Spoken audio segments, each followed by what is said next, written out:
So I was asked to, trying to be useful.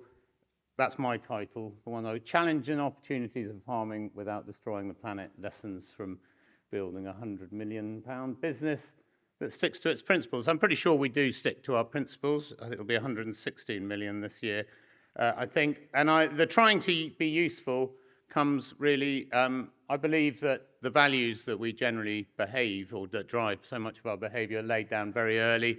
I have, after hours and hours of therapy, come to appreciate that most of mine come from my parents, both good and bad.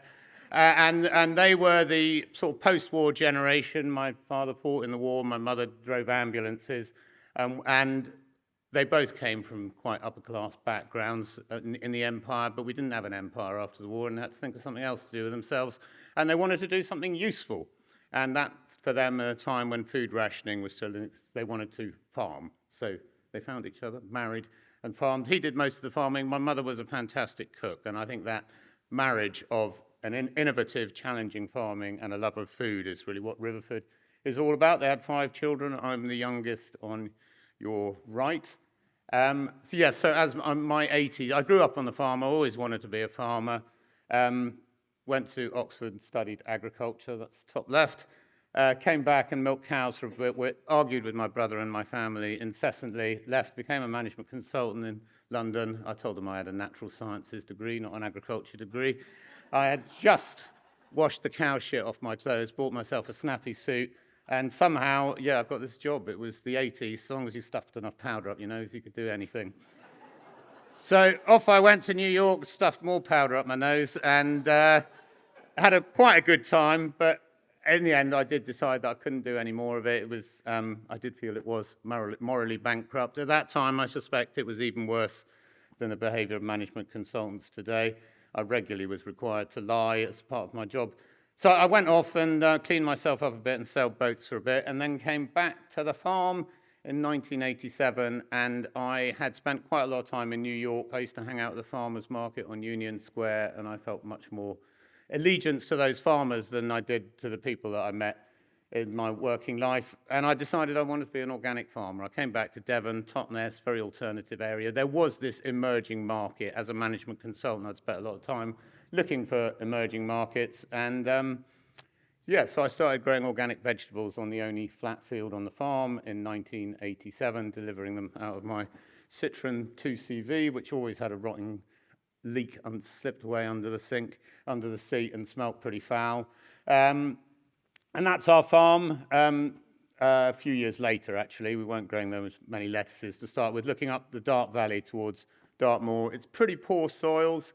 We were never going to succeed as a commodity producer selling to supermarkets. However, we did I sold first to local shops, then to local wholesalers, then to organic wholesalers in London. There were no box schemes, there were no farmers markets in those days, and I ended up selling to Waitrose and Sainsbury's. And Sainsbury's in particular were unspeakably hideous to deal with. And in the end, I did this thing that, this is a Walt Whitman quote, who's kind of one of my heroes, and I think about this a lot: re-examine all you have been told and dismiss what insults your soul. And the way a supermarket buyer treats another human being really does insult my soul, and I don't think anyone should behave like that, whatever the circumstances. And that led to me, it took me 10 years later to untangle myself from that hideous relationship. And in the end, we ended up, what we're known for is selling vegetable boxes and, as George says, being gobby, really. I'm almost certainly autistic. I do really relate to Greta Thunberg. I just don't understand a lot of things with the way people behave in this world. And it makes me very upset, and that does make me be quite outspoken sometimes, as you may hear. So we're typically, even today, working in relatively small groups. The farm's quite steep. We have mechanized what we can, but there's still a hell of a lot of hand work. People typically working in groups of 8, harvesting by hand. And I suppose that very early led me to an appreciation that people are what business is about, really, and being able to manage relationships, whether that's with your staff, your customers, or your suppliers. I think that's absolutely critical, and bringing your whole self to work and being human and being authentic and all those things that words that management consultants use now. A few years later, I founded a cooperative. I never wanted to have this huge business. I really like small businesses, actually.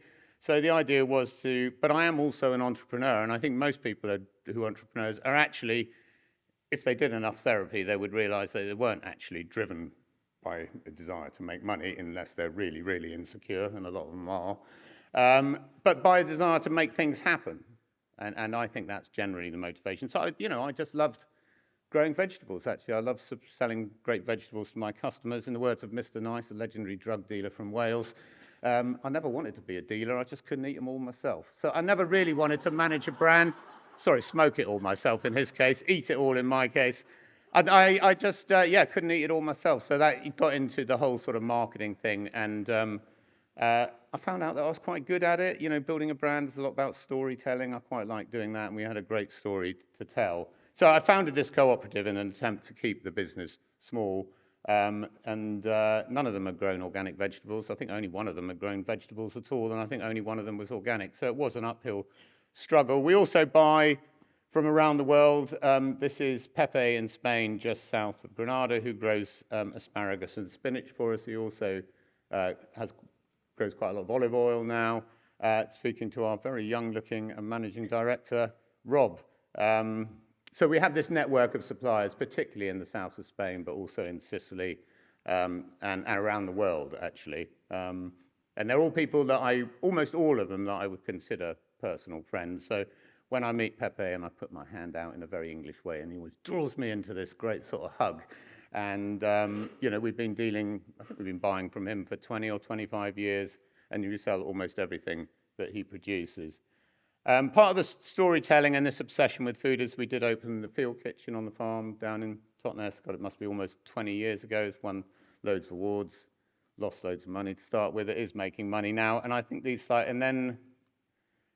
and then inspired by that, we then set up a traveling kitchen. I really wanted to get close to our customers, and as I say, it's all part of telling this story. So we, actually at a staff party, I was in a yurt like that, and I looked up, and because I was on the floor by that time, and I thought, yeah, we could do this. We'll build a yurt, and we'll go on tour, and we did tour around our suppliers, and fed about 10,000 people, and lost about £200,000. I think I worked out it was £15 poor every time someone got up. But it was a fantastic story. It was before the whole sort of pop-up thing started. It was very original. It spoke of what we did, and people talked about it. They still talk about it now, actually, people. So there was, it seemed like a commercial disaster. I think like a lot of the crazy things we do, if you don't want to spend a lot of money on advertising, you've got to make people talk about you in another way, and that normally means doing something different, which is becoming increasingly difficult when everyone else is trying to do that. Now we have all these, God, I don't know what they call them, those events companies who will do all this sort of stuff for you. And now I'm going to go on briefly. I have just got back from East Africa on Monday, actually, visiting smallholder farmers there with this charity, Send a Cow, who I've been working with for 25 years. I went out there first because I got sick of people saying organic farming's all very real for rich white people, but it'll never feed the world will it? So I went and saw, and I'm absolutely convinced that it can, particularly in those areas of the world, sort of more tropical areas of the world where food security is a real issue. And we could definitely feed the world with sustainable agricultural techniques. They're now called ripple effect. If you want to give any money to charity, I've given roughly 10% of my income to this charity for the last 20 years. Riverford has raised £2 million for them. My speaker's fee today, and all of them goes to them. I mean, it is what, £300 can train a farmer and their family who are living in absolutely desperate poverty in the techniques that they need to improve their soils, look after livestock, and really improve their lives forever. £5,000 will get a manually pumped borehole so that someone doesn't have to carry water 2 kilometres. So that's where they're mostly in East Africa. I've been in Kenya, Uganda, Rwanda. I was going to go to Ethiopia, but I got a bit scared off by the unrest. I was trying to find something with ripple effect. You see the gentleman who is actually an expert in AI, not artificial intelligence, artificial insemination. Anyway, they're now called Ripple Effect, which is they don't send cows. They stopped sending cows years ago, and they have rebranded themselves. As I say, I think they're absolutely fantastic charity. I was absolutely inspired by what I saw. But the sort of charity they're up against, this water, they're watering some greens, which are absolutely, this woman suffers from HIV, and she has to carry that water 2 kilometres. I mean, can you imagine the grinding poverty of doing that for your family, for your livestock, for your crops every day? And unfortunately, in East Africa, the rains, which normally come between late August and November, have failed.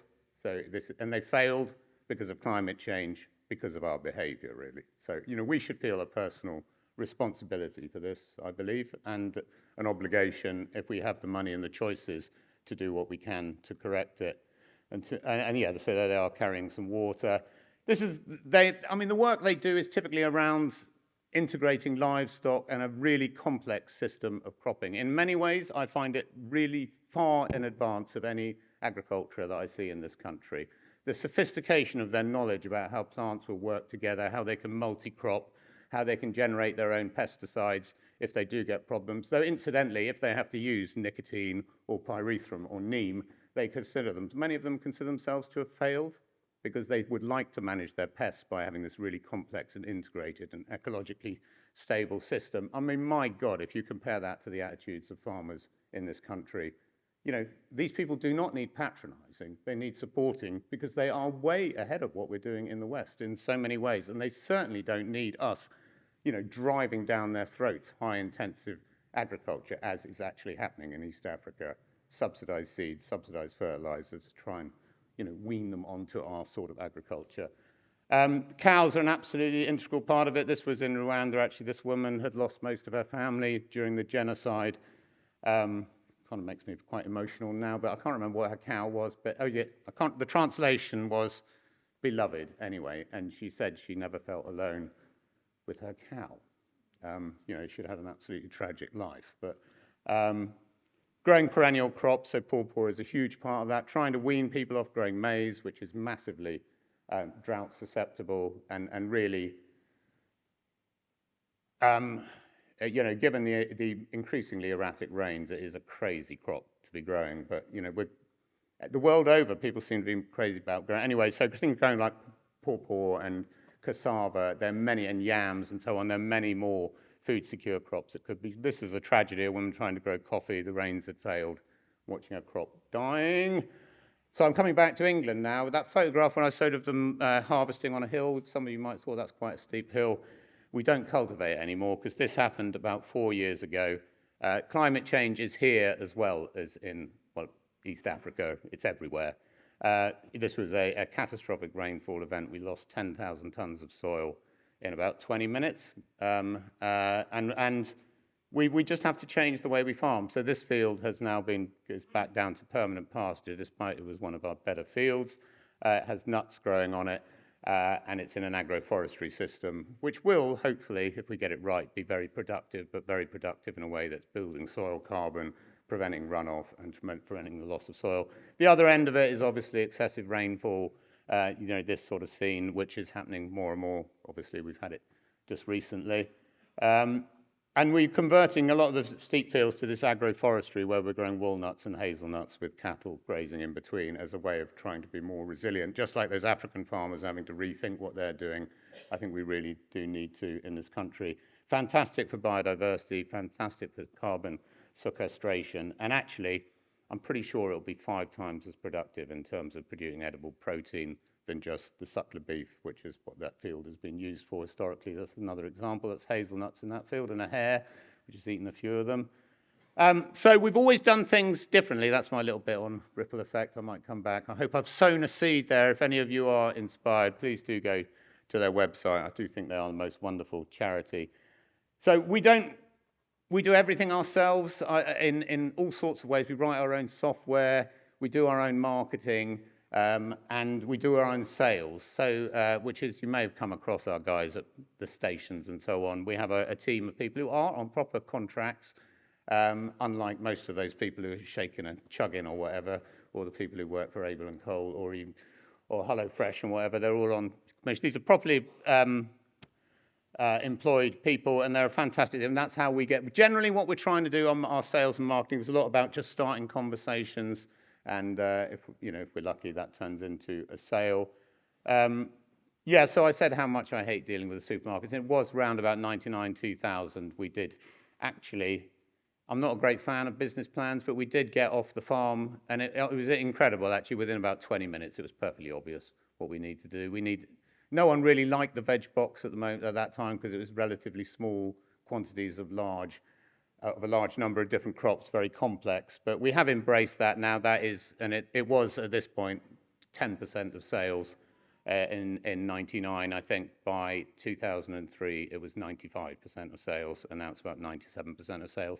I would never go back to supplying a supermarket, honestly. I'd rather throw myself off the cliff. So yeah, that was the end of the supermarket sales. And then we had a huge, rapid period of growth, and I don't know whether it was megalomania. It was a sort of, I think I mentioned earlier, I never really liked big businesses. I think people work best in groups of less than 50. And I decided rather than just getting bigger and bigger, I'd help other farms to farm similar box schemes, and we had this sort of umbrella that would provide IT and support and marketing and so on. And thereby, but I found it incredibly difficult to find anyone to work with, actually. It turns out, I mean, I think it's just as well. There aren't many entrepreneurs in the world, really, and which I think is just as well, because most of them are completely insane. And they may sometimes generate wealth, but I think they often do a huge amount of damage.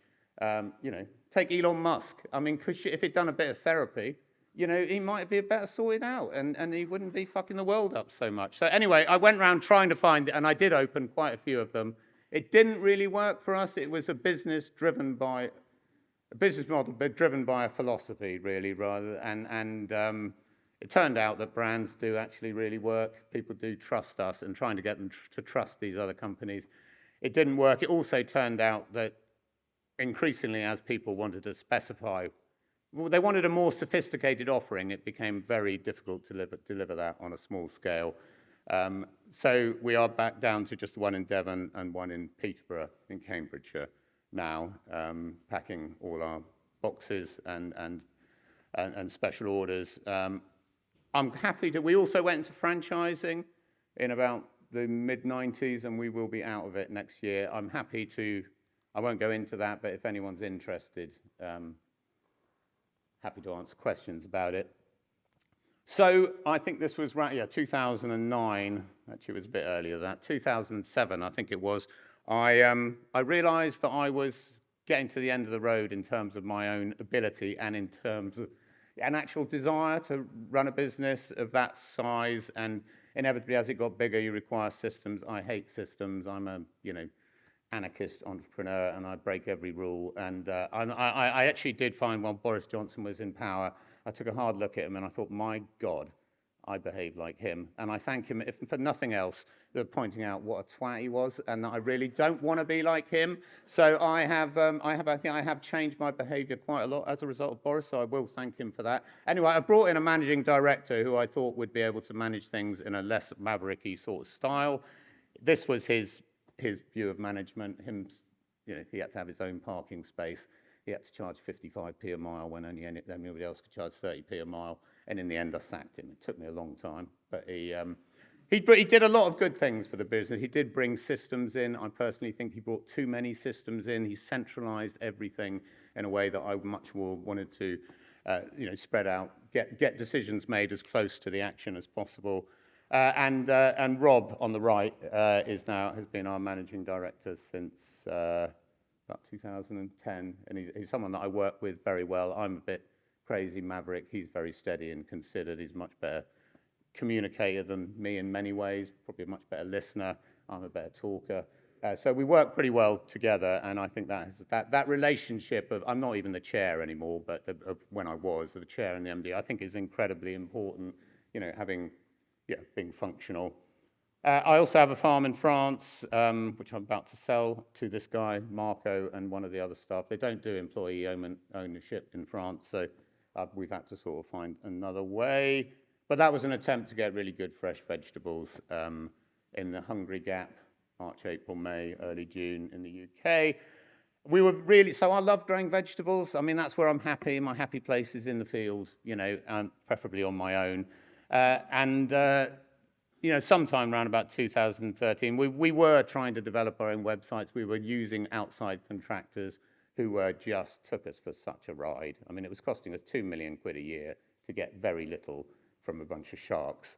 In the end, we sacked them. They said they were going to sue us. They never did. We employed our own IT department, our own software development team, and it's been much better since then. I am told that the situation has improved a little bit, that you might actually get an outside contractor to do some work in a reasonably honourable way, but at this time, it was just dreadful. They were all dreadful, and it very nearly brought the business to its knees, which led me to appreciate that actually our ability to manage a website and a database and so on was more important than our ability to grow potatoes. It took us probably way too long by that, and our competitor, Abel & Cole, had sort of sprinted off into the distance because they'd kind of figured this out much sooner. So we have put quite a lot of effort in our IT. I think is now very good, largely by doing it ourselves. So I am indeed a maverick. I mean, you'll find almost any subscription business, whether it's, you know, TV, internet, probably banking, and certainly vegetables and recipe boxes, there's always, the business model is basically tease and squeeze. And so they'll get you in on a tease and offer, and then they'll squeeze you. And that's how they all work. And most of them will hope to grow their business really fast and sell it to some mug.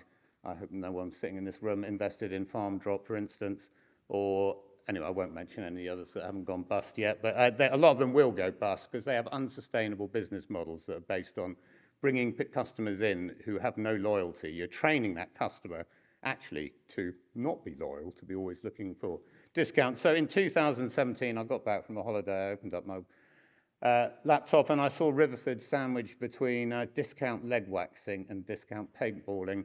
And I sent a very rude email out, and I said, I don't care. At that point, I still own the business. I do not care if we make less money. We are just not doing this. This is an insult to our customers, you know, to the existing loyal customers that we're offering a deal to someone, you know, lower price deal to someone else. We're just not going to do it anymore. And we stopped doing it completely. Sales, well, our customer acquisition halved. It took us 2 years to get back to where we were. Then now we are the envy of our sector because we do have loyal customers. And it's the loyal customers that you make money from. I mean, I will wager that in 5 or 10 years' time, we will look back on this period of the total disrespect with which you are treated by your IT or your bank or whatever. We just won't believe it when you can't get through on the phone and you have to wait and press buttons and half an hour later you're still waiting. I mean, yet those same companies spend a fortune on getting new customers. We will look back on this as being a huge mistake. I'm pretty sure of that. Anyway, so we don't do any discounts. I think we're pretty unique in our area. In 2018, we became employee-owned, very much following the John Lewis model. I think I might just sort of leave that there, and if anyone wants to ask questions as to why, I'm happy to answer them. And if you want to go on our website, there's a very detailed sort of founder's wishes, which I think laid out, and that was the basis of all the legal documents as to how the business was going to be run in the future. But I sum it up as we do it our way. So the we belief that we're stronger together. The do it, I mean, a lot of values-driven, purpose-led, whatever you want to call it, businesses just massively underestimate the importance of doing things well, right down to the detail of it, and that's where Farm Drop went massively wrong. They were just crap at the logistics of distributing vegetables, you know, which was the heart of their business. It doesn't matter how good your apps are or whatever in your IT team, if you don't know the fundamentals of your business, you will fail, and they did. And our way is that we will be independent. We have thought that we won't necessarily follow everyone else. We'll try and understand why people do things the way they do, and if it seems sensible, we'll copy it, but we won't be afraid to challenge it if we think it's stupid, as in no discounts. I just put this slide in there. That is me on the right. Someone asked me the other day, where have all the freaks gone? And that's something that I lament as it's got bigger and bigger. We have squeezed out the freaks, so both these people with me I was quite fond of, and they were quite eccentric going on, had mental health issues, And they've gone now, and I do feel that the genuine inclusion is about making it comfortable for these people, even if their views are sometimes a bit unpalatable. So we do think quite hard about diversity and inclusion, but to my mind, it's about much more than gender and sexual persuasion and race. So having sold the business in 2018, I sold the last shares, I don't know, 3 years ago. My wife and I went and took the money and bought a small farm up the road, and I thought I'd just have a few bullocks and a dog and, you know, have a very nice, like, I can't do that. I'm obsessed with growing vegetables. So we're back growing vegetables. So this is what I'm doing now. And as George said, I'm campaigning. So this was a campaign last autumn, no, the autumn before, Get Fair About Farming. And we've done one this autumn about Stop Farm Washing. It's all about, I really loathe the dishonesty of supermarket marketing, and we've had a bit of a go about that. Big supporter of XR and now Just Stop Oil. I think, again, we will look back with absolute shame that Rick Hallam is serving a 5-year jail sentence for just really didn't even do anything. It was just vaguely organised in something that, you know, stopped the road fairly briefly. I mean, we didn't want to send, I've just come back from Rwanda. I mean, my God, I mean, because of their civil rights, I think they're so far ahead of us. You know, we are, anyway, I just think we should be very mindful of our loss of civil rights. Back growing vegetables, yeah, that's planting artichokes out on our field, picking artichokes. We host a collective of businesses on our new farm, Badderford, including this couple who run a seed saving, they're called Real Seeds. Any gardeners? No, they're not, they're called Vital Seeds. Any gardeners around you, do look them up. I think they're wonderful. I travel quite a bit to see our suppliers abroad. So this was some stone fruit producers in Spain. I love surfing. That's my son and I paddling out on a wonderful day a few months ago. And this is a lane on our farm, and I'm really trying to, I do believe in that I want farming to be both productive of food, beautiful, but also to restore biodiversity and sequester carbon. So these sort of lanes, we've got this beautiful farm, and we're trying to really rewild what we can, the less bit, in a linked up sort of way, and have uber productive land in between. We're doing intercropping. This is artichokes in a cider orchard. This may be reminiscent of some of those slides in Africa. I came back, some of the techniques I learned there, I'm trying to put in place on our own farm. I've kind of, I got all this money from Riverford, actually, which turned out to be way more than I ever expected through a freak of, actually, it was COVID. It was my pay, final, I sold it for a quarter of what the accountant said it was worth, 3/4 of it, but when I sold the final quarter, I said that, you know, we agreed that was going to be valued at 4 times EBITDA, and it just so happened that the years that was calculated in COVID, we made a shed load of money. So I've ended up with an absolutely ridiculous amount of money. We did have it in the bank, so I don't feel too bad. So what am I doing with that money? This is a shellfish business, offshore shellfish in Lyme Bay, which I sort of almost invested in a whole load of businesses. I thought, you know, I'd be that angel investor and whatever and sort the business. I just couldn't do it, really. I don't know how you guys go and invest in businesses. I want to know everything about it. You know, the due diligence that people make when they're, I just can't believe how naive investors are, quite frankly. The businesses that I see people invest in that are just completely doomed. And I found this really difficult, because you're investing in people, really. And unless you really get to know those people and the people managing it, I don't know, I think your chances of success, I mean, I guess everyone's hoping that there's going to be another Facebook or whatever. I'll stop there. Anyway, I didn't invest in this shellfish farm in the end, though I do love what they're doing, and I am helping them in their marketing, and we are going to start selling their mussels in January. They are about the only sustainable seafood there is, really. I think we've got to really look at our fish consumption. But these bivalves are definitely sustainable. So this is Rob. I made him come. I mean, he has to come sailing with me every day. This is every year or a couple of times, and that's where we do our. I can't bear board meetings. Try and avoid them like the plague, if I can. And if anyone wants to have a meeting with me, they're going to have to be prepared to put on a pair of wellies and go for a walk, usually, or in Rob's case, go for a sail. We are a B Corp. I know you guys are as well. I've got some misgivings about the direction it's heading in. Happy to talk about that. We do spend a lot of time on communication, and this is what I do a lot, writing the newsletter. every week. I think we're very well loved and we're very well trusted. We have earned that trust over the years, I think, by not over-claiming and hopefully over-delivering and not involving in greenwashing. We do lots of crazy things. All the crazy stuff we do is my ideas. So whether it's foraging for garlic in the woods, which has turned into £100,000 sales every spring in the Hungry Gap, growing tomatillos in France, I'm obsessed with growing cardoons. Actually, I won't explain the chili cards. It was that was one that went wrong. And when the chilies all rotted in the cards, we hadn't dried them enough. And I thought, oh my God, I'd ignored all the systems. We do have protocols for checking things and whatever. I've just ridden roughshod over them. Anyway, I sent out a very apologetic email that I'd messed up again. And Luke, one of the, who was quite an arrogant young man when he first came to us, anyway, sent me this lovely email back saying, no, Guy, we need to let you force us to do these stupid things or something, and you will get it wrong sometime. Anyway, it was a lovely email. Picking samphires, my son's another one of our crazy things, but we don't make a lot of money out of it, but it's all great in storytelling.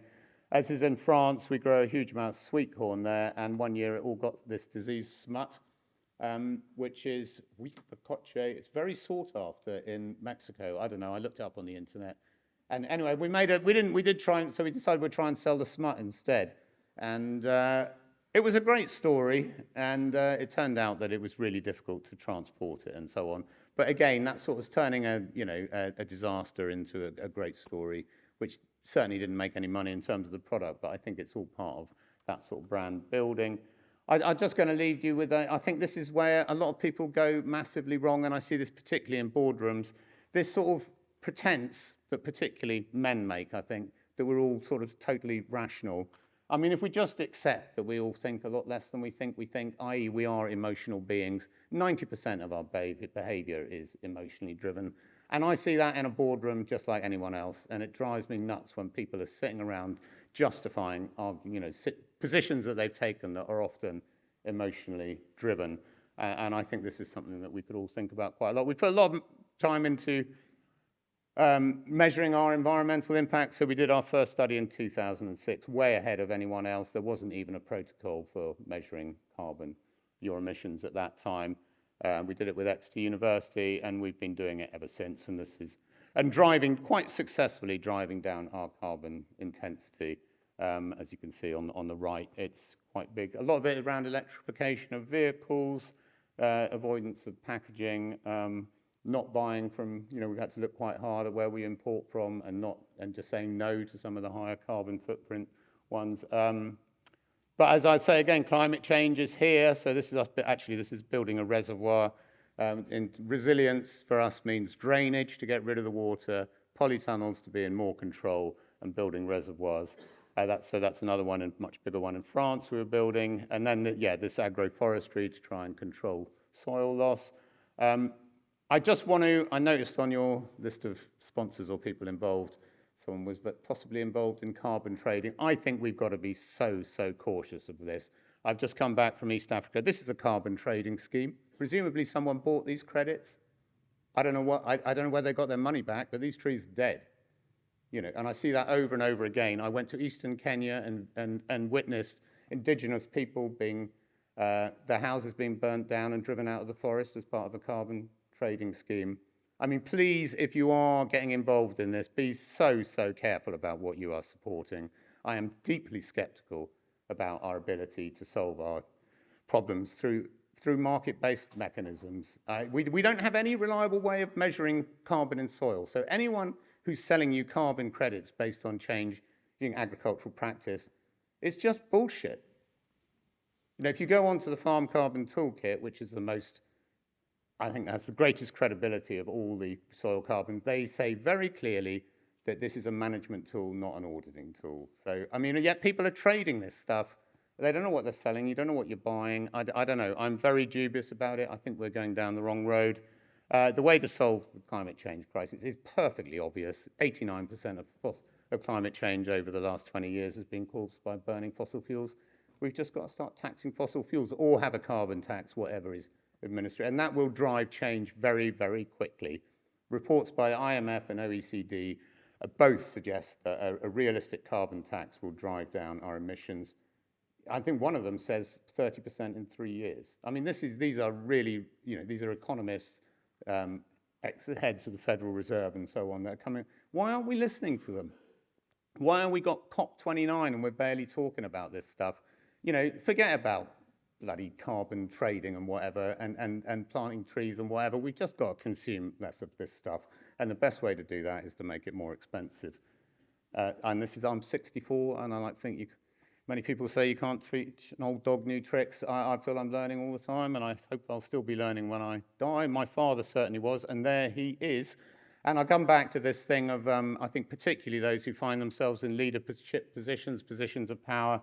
I think you have a real obligation to look inside yourself and understand what it is that's driving your decisions. So this is my dad, quite near the end, and we did finally resolve our relationship. And as a result, I think I am a safer manager, a safer decision-making, because my decisions are no longer driven by these inadequacies of seeking my father's approval, which for many people just means making, that insecurity that so many entrepreneurs have that really drives them forward.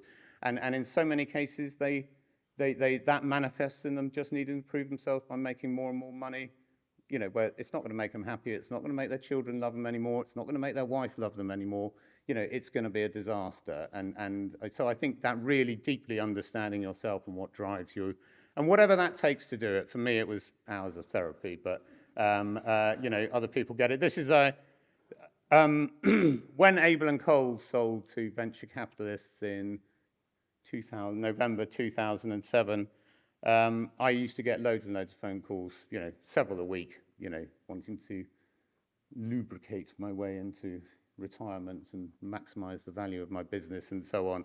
I got really fed up. But this is a friend of mine who did take that route, Henri, down in Provence, and he's absolutely miserable. I mean, it was like selling his business was like, I always say, it would be like selling a child into prostitution, and that's why, Riverford is employee-owned. I can't manage it anymore, but I wanted to see it protected, and I just, that's my boat near Start Point. I have more fun in that boat that I built with a friend of mine 20 years ago than, all the people bouncing around off the coast in power boats destroying the world. And, I just think some level of humility and accepting that wealth isn't going to make you any happier. We're all consuming, way more than our share. And that's our day that we became employee-owned on your right, with my dad sitting at the front. And that willingness to sort of share with other people, I know for me has made me so much happier than getting another, 30 million or something from selling to a venture capitalist, which I think would have made me absolutely miserable. What the hell is, I'm already rich beyond my dreams. What is another 30 million? You just have to be a complete and utter idiot to think that that's going to make you any happier. And I think that's it, yeah.